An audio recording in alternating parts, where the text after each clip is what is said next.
రాజమండ్రి ఆనం కళా కేంద్రం విక్రమ్ హాల్లో ఆనంద్ ఈవెంట్స్ సంగీత విభావరి ఘనంగా జరిగింది. రాజమండ్రి ఆనం కళా కేంద్రం విక్రమ్ హాల్లో సినీ యాంకర్ ఏఎస్ ఆనంద్ ఆధ్వర్యంలో మధుర గీతాలతో ఆలపించారు. ఈ కార్యక్రమంలో గాయని గాయకులు బొమ్మూరు పద్మజ, సూర్యకుమారి, సిహెచ్ లలిత, ఘంటసాల అవార్డు గ్రహీత TV Seshagirirao, lecturer CV Prasad తదితరులు గీతాలు ఆలపించారు. బహుమతి దాత ఏరుకొండ వెంకటేష్ గాయని గాయకులకు మెమోంటోలు అందజేశారు. ముఖ్య అతిథి అంబటి శివప్రసాద్, అల్లు బాబీ, స్వర రమణీయం అధ్యక్షులు ఏవి రమణ, నిమ్మలపూడి గోవింద్ తదితరులు విచ్చేశారు.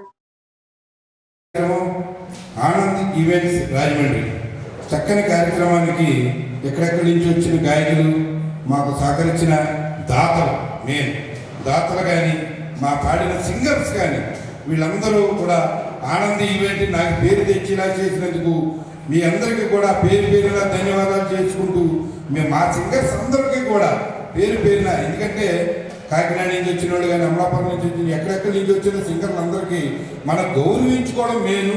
తర్వాత మనకు బాగా పాడిన పాటలు బాగా పాడకపోయినా కానీ చక్కని ప్రయాణం చేయడంలో డబ్బులు ఇచ్చేవాళ్ళు కానీ ఇవాళ డబ్బులు లేకపోవచ్చు, ఇవ్వలేకపోవచ్చు, రేపు పొద్దున ఉండొచ్చు, ఉండలేకపోవచ్చు. కార్యక్రమం విజయవంతం చేస్తున్న అందరికీ కూడా పేరు పేరున ధన్యవాదాలు తెలుపుకుని మీ ఆనంద్ రాజమండ్రి ఆనంద్ ఈవెంట్స్ సహకరించిన పెద్దలందరికీ కూడా పేరు పేరున ధన్యవాదాలు తెలుపు. ముఖ్యంగా ఇద్దరు నాకు రైట్ హ్యాండ్ మన గురుగారు ఎన్నోసార్లు చెప్పారు శాసగిరిరావు, అలాగే మా బొమ్మూరు పద్మయ్య గారు, వీళ్ళిద్దరూ కూడా నాకు లెఫ్ట్ రైట్ ఉండి కార్యక్రమం విజయవంతం చేసి వీళ్ళిద్దరికీ కూడా ప్రత్యేకమైన ధన్యవాదాలు తెలుసుకుంటూ మీ అందరికీ కూడా నూతన సంవత్సర శుభాకాంక్షలు. రెండో ప్రోగ్రాం కొత్త వాళ్ళు చేరారు, వీళ్ళందరికీ కూడా పేరు పేరున అందరికీ కూడా ధన్యవాదాలు తెలుపుతూ గుడ్ నైట్ మీ ఏఎస్ ఆనంద్.